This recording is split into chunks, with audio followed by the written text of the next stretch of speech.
ঠাকুর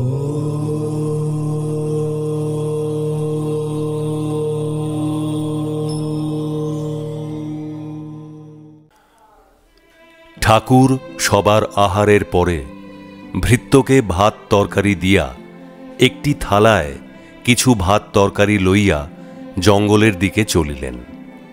সদানন্দবাবু তাঁহার পশ্চাৎ পশ্চাৎ গিয়া দেখিলেন যে জঙ্গলের মধ্যে ঠাকুর থালাটি হাতে লইয়া দাঁড়াইয়া রহিয়াছেন। এমন সময় একটি কৃষ্ণকায় গাভী আসিয়া থালা হইতে ভাত তরকারি খাইতে আরম্ভ করিল।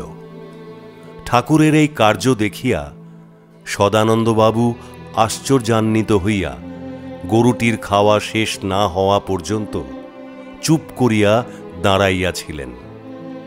ঠাকুর শূন্য থালা হাতে ফিরিলে সদানন্দবাবু জিজ্ঞাসা করিলেন, নিজে না খাইয়া ওই গাভীটিকে খাওয়াইলেন? ঠাকুর বলিলেন, আমার খাওয়ার প্রয়োজন হয় না।